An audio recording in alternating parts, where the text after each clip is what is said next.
Assalomu alaykum hammaga.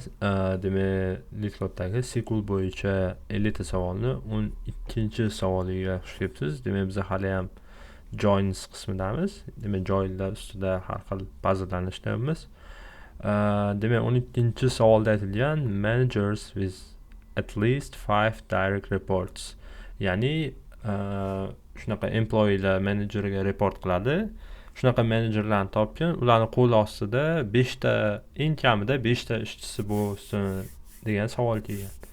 Xo'p, bizada o'sha klassik savol, ya'ni bitta employee table bor va uni manager ID'si ham o'sha employee table'da saqlangan. Ya'ni ID, name bu employee'ni o'sha ismi, ID'si, qaysi departmentda ishlashi, manager ID'si. Ya'ni inputimiz shunaqa ko'rinishda. Misol uchun John degan employee bor, u ham kompaniyaning ishchisi.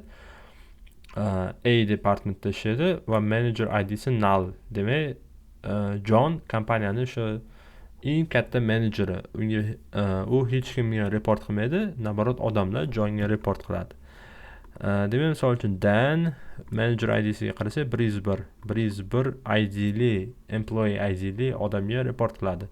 Demak, 101 employee ID kimga tegishli? Bu Johnga tegishli. Qarasak, qolgan hamma ishchilar o'zi Johnga report qilar ekan, shunaqa kichkina team va hamma o'sha Johnga report qiladi. Qarasak, manager ID'si hammasi 101 turibdi. Demak, buni o'sha har doimgidek ikkita table deb qarab olinadi. Ya'ni mana bu tableda employee table, mana bunisini manager table. Aslida bu bitta table, prosta xayolimizda shunaqa o'ylaymiz. Biz ikkita tableni bir-biriga join qilamiz va ular ikkita alohida table. Shunaqa deb oldik. Endi xayolimizda, demak, bizda bitta o'sha employee table bor. Uni o'zini o'ziga self join qilamiz. Demak, yozamiz. Bizda self join degan narsa yo'q. Aslida, lekin uni o'sha inner join, left join bilan biz topishimiz mumkin. Bizning case'imizda hozir inner join yetarli. Left join qilishimiz shart emas. Shu uchun inner join qilamizda yana employee table'ni o'ziga birinchi table'imizni, mana buni biz employee table deymiz, ya'ni employee haqida table va bunisini manager haqida table deymiz. Man yozib qo'yaman. Manager table deyman. Yozaman on employee'dagi manager ID teng bo'lsin managerdagi manager table, mana pastdagi table'imizdagi mana bu ID ga teng bo'lsin. Endi mana bular hammasi manager deb hisoblasak, mana bu ID ga teng bo'lsin. Demak, mana bu narsa bilan biz mana bu kolumni join qilamiz. manager.id.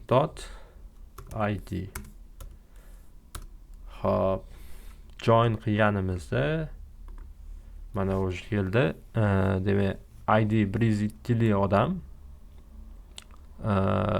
Dan kimga report qiladi? Mana bu Johnga. Mana bu ikkinchi tomonda, mana shundan keyin bu tomonda turgani manager table, ya'ni menejerlarning ismi deyiladi. Agar Johndan boshqa manager bo'lsa-da, shuni ID'si employee table'dagi manager ID'ga teng bo'lgan holatlar bo'lsa-da, biz mana bu yerda ko'proq menejerlarni ko'rishimiz mumkin. Lekin hammasida bitta odamga report qilgani uchun faqatgina bitta Johnni ko'rib turibmiz menejerlar ro'yxatida.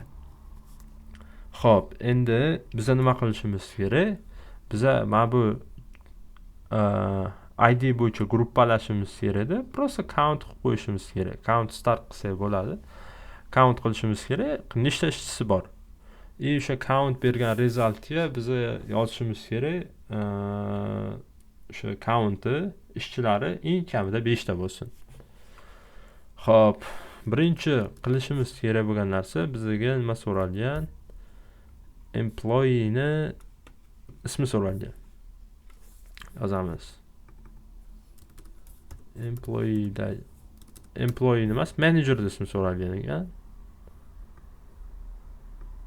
Manager ismi so'ralgan ekan. Demak, bu managers'dagi manager.name keladi. Qarasa, managerlar ismi John. Endi biz nima qilamiz? Mana shu bo'yicha gruppalaymiz. Faqat bu yerda manager ID ni ham qo'shamiz. nimaga desanglar, bir xil ismdagi menejerlar ham bo'lib qolishi mumkin-ku. Har xil. Endi bizning datamiz kichkina, shunaqa katta datada o'ylab qarasak, bir xil ismli menejerlar bo'lishi mumkin, lekin bizda manager ID bu yerda hozir unique value. O'shaning uchun manager ID ni ham qo'shib ko'rsataman. Mana bu managerdan kelsin. Endi mana keldi. Manager table'dagi ID ni olishimiz kerak biz. Demak, mana keldi. O'sha managerda ID'si Prizber John. Endi biz ham shuni count qilishimiz kerak. Count star qilamizda gruppalaymiz. Group by manager.id manager.name menimcha o'zga o'chib qolibdi. Manager.name bo'yicha gruppalaymiz. Yozamiz having count starimiz katta yoki teng bo'lsin 5 ga. What's going on? Mana xullas John chiqdi bitta, uni o'sha 5 ta ishchisidan 5 tadan ko'p ishchisi bor ekan, ya'ni eng kamida 5 ta ishchisi bor ekan. Endi faqat bizga ism so'ralgan. Men bilan olib tashlaymiz. Yana bir marta tushuntiraman, group by'da nima uchun managerdagi ID bilan group by qilganim. Chunki managerdagi name bilan group by qilsa, bizning holatimiz uchun ishlab beradi. Agar datada misol uchun John ismli boshqa departamentda yo boshqa manager bo'lsa, o'shaning uchun bizning case'ga to'g'ri kelmay qoladi. ID bizda unique value. ID bilan o'zi group by ID qilib mana buni yozmasligim ham mumkin edi, lekin bizning select statementimizda managerdagi o'sha manager ismi so'ralgani uchun bu error beradi. Ya'ni select statementda nima yozgan bo'lsang, o'sha group by'da bo'lishi kerak deb. Mana yozsam John chiqdi. Endi buni copy qilib tekshirib ko'ramiz.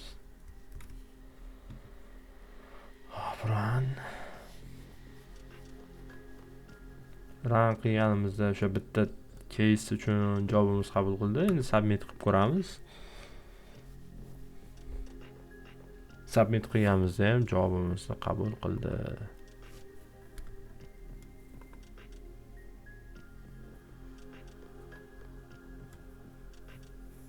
Bu 50%, endi 22% o'sha serverdagi resource bilan runtime farq qiladi. Mana bu kichkina holatdagi kodlarni yozganimizda, agar kompleks kodlar yozganimizda har xil boshqa solutionlarni o'ylab ko'rsak bo'lardi, lekin mana shu bizning holat uchun eng yaxshi solution shu. Demak, bizning javobimiz qabul qilindi va Joins'dagi eng oxirgi adashmasam 13-savol qoldi.